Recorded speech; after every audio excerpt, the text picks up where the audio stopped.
everyone, and welcome to yet another interesting episode of We Talk Talent. Joining me in this conversation is Kamaljeet Kaur, Chief People Officer of Gensol Group, who brings over 2 decades of accomplished cross-industry experience in the human resources sector. In her present role, she leads the people function for the group entities with more than 2,000 employees across renewable energy, e-mobility, clean energy ecosystems. And prior to Gensol Group, Kamaljeet serves as a full-time director and chief human resources officer at Sterlite Power. Kamaljeet, thank you for joining us today. Thank you, Piksha. So, Kamaljeet, to begin with, could you provide us with an overview of how your industry has navigated the challenges in the workplace over the past few years? Sure. So, Piksha, I'm leading Gensol Group, and our mission for Gensol Group is to be a global enterprise which is leading into clean energy transition and decarbonized mobility at scale. If I give you an industry perspective, I think, as you know, that the government's focus towards achieving net zero by 2070 has really made this sector and the electric mobility solutions has really gained a lot of momentum in the last few years. And that's the industry outlook. And we all know what COVID did to us in our work arrangements. So there has been a tremendous change, I would say, that has actually made both the sector and the workplace that, has led into drastic changes of how you would really see a workplace has gone changes into. So for me, I will talk about 2 very important changes that has happened, and they are very pertinent changes, especially from a workspace perspective. I think while the flexible work arrangements are now the new norms, we cannot negate the physical setup. We are a growing group, and we feel that the office is the place where the magic happens. Our new office, which is a larger office, a large setup, I think helps us to innovate, have fun and bond together. So I feel it's a good blend of being flexible and yet having that physical setup, physical space, and especially in the growing demands of our industry. I think this plays a very important role. This has coupled with a lot of progressive policies that have come in. So while we ensure that there is emphasis on a physical setup with flexible arrangements, I think we've also made up policies fine-tuned that has given employees a good balance of integration of work and life.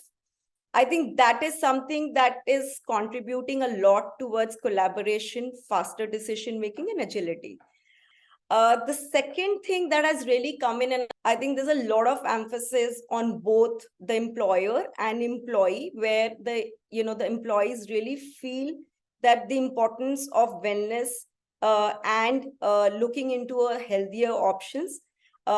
We feel that while interviewing, we used to feel, pre-COVID times, we used to say, benefits like insurances, benefits like, giving them assistance to employee assistance were seen as benefits. I think this is something now that has become a part of any great workplace. And people have been very, very cautious, picky, choosy. I think what has been a change is a lot of AI related elements have come into these wellness initiatives that have really made a great, I would say, entry into the AI, aspects. So a very tech-oriented, initiatives that have come in. So this is the 2 big change I see, that has happened on the entire workspace, and of course, on the industry. Sure, thanks, Kamaljeet. So we talked about the workplace transitions also and how they're evolving, and so do the workforces as well. There have been talks of hybrid workplaces and a lot of conversations, a lot of diverse conversations happening. So workplaces have always been evolving in all, and gig economy is one part which has been in the conversation for quite a long time now. But we think as industry we have still not leveraged its full potential. So how do you see it? What are some of those aspects or challenges that organizations typically in India face when it comes to gig economy? I think a very pertinent question. Thank you for asking this. And I would say that we would be one of the large players who would be absorbing gig workers at BlueSmart. So right now, as we talk, we've got close to 10,000 plus driver partners who are our gig workers. Very rightly said, India as an, country is evolving a lot in this space. I think a lot of companies who are, kind of getting these gig workers, miss the experience part of it. We are still struggling between the balance of, how do you kind of, deal with the experience. But let me give you a few practices that we follow. Driver partners are one of the most important, I would say, link in our entire value chain. I think there are a lot of great initiatives that we are ensuring for our driver partners, because we feel that they are the ones who are the touch points to the customers, and they are the ones who give that experience. We just heard from our fellow colleagues about the BlueSmart experience. So very recently, last year, there's a Fair Work study, picture that happens, and that happens across large companies who deploy, gig workers. And we stood second, and they were, they were very established platforms, including some of the ride-hailing, firms. So what we do, and how do we put in? It's a large number and continuously increasing, for us. So one of the practices we do is, and we do this very proudly, is being the driver partner of the day. We feel that be in the shoes of the driver partner to feel how their day is. Be one to feel them. All our gig workers also get an opportunity, and many of our driver partners have elevated to take up supervisory roles at the charging hubs, etc. So they also feel that while they are part of the gig economy, they are doing certain roles. Is there a potential for them to elevate their careers if we have roles? And we are a rapidly expanding company. Very important for BlueSmart, I think our experience, safety. So there's a robust training and development and onboarding of these gig partners, which just not helps them to perform their routine tasks better. But it also, I feel there's a lot of social skills that they kind of develop, right? There's an element of experience, there's an element of communication, there's an element of talking about what kind of safety standards. We talk about their well-being. So I think just not giving them trainings which is on the job, but it also enhances their social upskilling. So this really gives a lot of joy. One important element within these gig workers, we are really working very hard to our projects called Sakhi, where we are also uplifting our women driver partners. Unfortunately, in a country like India, we do have stereotypes still in our mind, where driving is very, very male dominated. So how do you kind of get these women partners to be part of us and show that how they're being more independent, and get their social upliftment? I think those are some of the initiatives we do. Apart from that, we take care of their insurances. We ensure that they get proper uniforms to promote diversity and inclusion within the gig economy. There are initiatives like having separate washrooms at the hubs wherever they are posted at. We give a lot of flexibility in the shift duration. It's not easy for a women driver partner to kind of tell them. So what we do, there's a marketplace. We tell them, choose your shifts that are suitable to you, and that's where the flexibility comes. So just to summarize, there is a lot that needs to be done. But because we have a large gig workers, it helps us to continuously see things where we could enhance their experience. because this is what matters us most.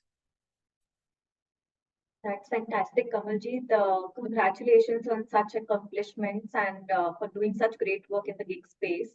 Moving on, the generational shift in the workforce is kind of undeniable. So, how do you perceive the expectations of the new generation of the workforce, and how do they differ from those of previous generations? Again, a very, very pertinent question. I feel, especially in companies and the startups, I think the average age of the workforce is very, very young. Our co-founders are almost, if I read, would be in the mid-30s. There is a rapid, there's a continuously, thinking about how this generation is working, and I've been part of many companies where there've been a lot of established processes. The average age has been much I would say older than what the average age is. So I think and we all know, with this growing platforms like podcasts and Shark Tanks, there's a lot of imputers on the younger generation to take more risk, to see where there is high risk, high reward. They don't mind working on an entrepreneurial kind of mindset, where there's a lot of innovation, growth, multiple exponents of growth. They're looking at places where you are growing at a very exponential rate rather than a very kind of a linear growth. So this creates a lot of excitement, energy. They're looking for faster growth. I think all of us have talked about it, versus the older generations would look for more stability, would look for more processes, would they're used to very high or a stable source of resources. I think this younger generation, I would give it to them. They know how to maneuver in the resources, the set of resources they get. A very high ambitious, very important aspect. I think there's a lot of impetus that is given on a purpose-driven organization. For example, our mission for Blue Smart is to decarbonize mobility at scale. I think is a very strong purpose, and a lot of the youth is attracted towards this purpose. They take in a lot of pride to join Blue Smart, and similarly the larger group, where they know that they're making a social impact, they're making a larger purpose, and contribute towards having a greener energy and a better future for our generations. I think that really attracts the younger workforce, and they take in a lot of pride. Giving an example, just not by a kind of a purpose, I think this generation also likes to see the impact. So I don't know if you're a Blue Smart user, for example, but every time you take a Blue Smart, I think you would get a reading of how much of carbon emissions you've kind of reduced in the environment. So I think that kind of impact is something which gives them joy. Similarly, in their work, they feel very joyous when they see a large kind of impact. So I think the younger generation is willing to thrive in an environment where there is an owner's mindset, there is an entrepreneurial kind of mindset. I think their ability to work in the VUCA environment is much higher, and they've actually thrive in this environment. I've seen them more adaptable and willing to take changes in their careers, completely different changes, in terms of functions. And I think willingness to take up multiple roles. So that is something which I have found in the younger generations. Yes, I think they are impatient and they need to be more resilient, is something which I've also found out. Yeah, Kamalji, that's so true. And when you talk about the changing workforce requirements and all, it also puts a little bit of pressure on how we as an organization are projecting ourselves to this multi-generation who's been, in the workspaces and getting engaged in different kind of work cultures and all. So employer branding in one such aspects has always been important for any organization. But with all these, dynamics of the workplace changing and all, it has become more important. So can you share your insights into your employer branding strategy and how it has evolved over the past few years?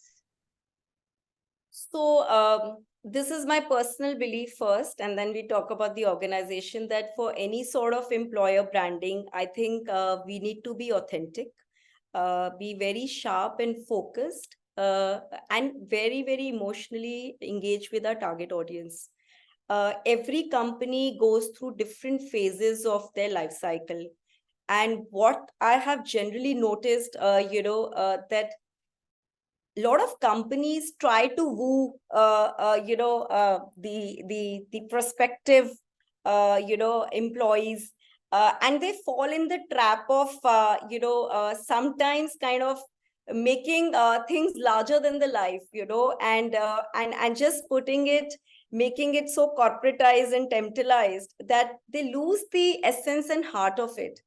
So I feel that first, any sort of employer branding has to start with the heart and be authentic.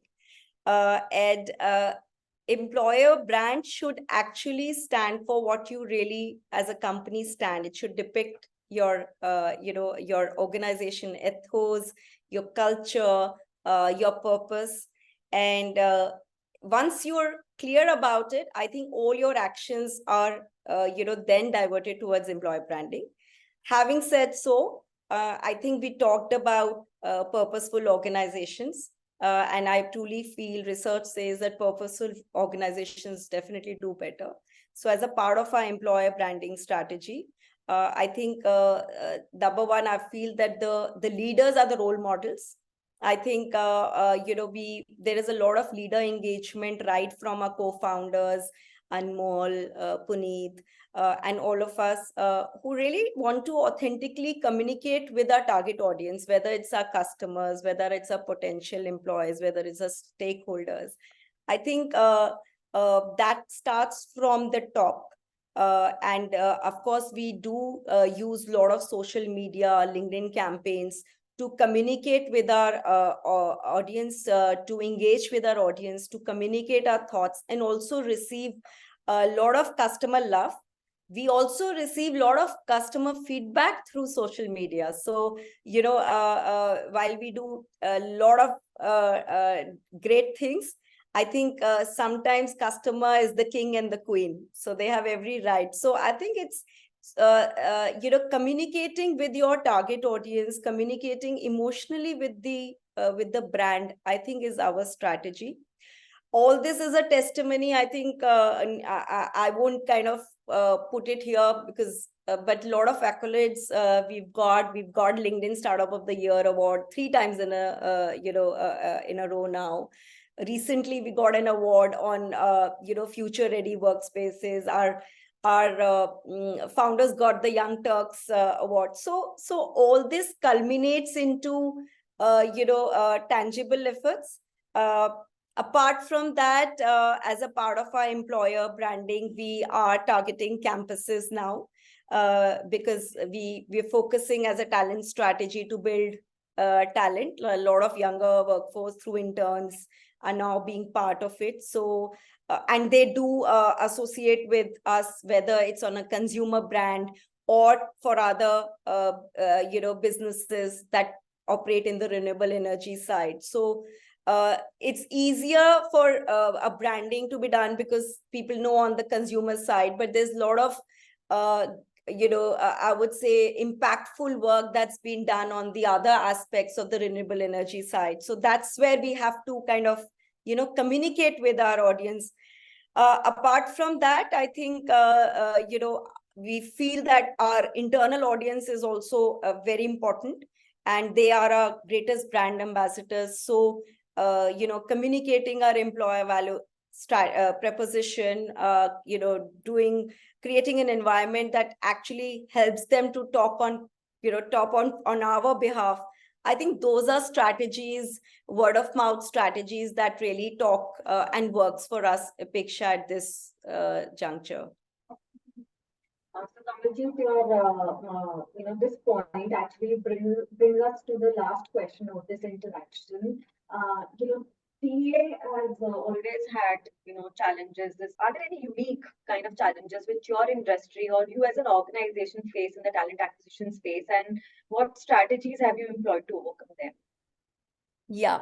So I think finding the right talent for the right role has always been a challenge, and we just talked at the beginning about the growing demands of the sector. I think there is a huge tailwind in the sector, and lot of capabilities and skills are very new, and there is a dearth of these skills and capabilities as we move across. We are talking about batteries, we're talking about green hydrogen, we're talking about solar.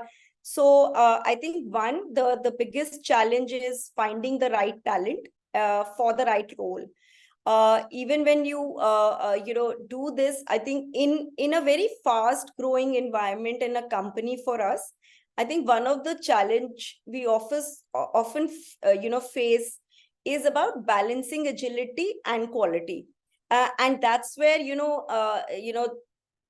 learned earlier in our careers that hire slow, but I don't think it's really relevant that once you kind of, how do you hire fast without compromising the quality is the challenge. And that's where I think a lot of agile decisions, use of technology, use of people managers, and getting people managers equipped to kind of make the right hiring decisions, in an environment where we just talked about, very, very young people taking up larger roles.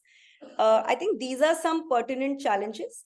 While there is a skill gap, how do we ensure that, the cost of the talent, remains intact? So there is a thin balance again between build and buy. And that's where our campus programs, getting more entry levels, getting them trained, versus buying a lot of new niche skills that are pertinent. I think those are, dilemmas which every day we face. We talked about a strong brand. As a group, we have multiple affiliates and entities. And each of the entity, some of them are B2B, some of them are B2C, some of them are very well known because of their brand. Some of them are, almost like doing great work. So how do you make a compelling employer brand so that the right audience and the right talent gets a pull? And last but not the least, I think one of the challenges we just spoke, I feel that the sector has to do a lot towards promoting diversity and inclusion.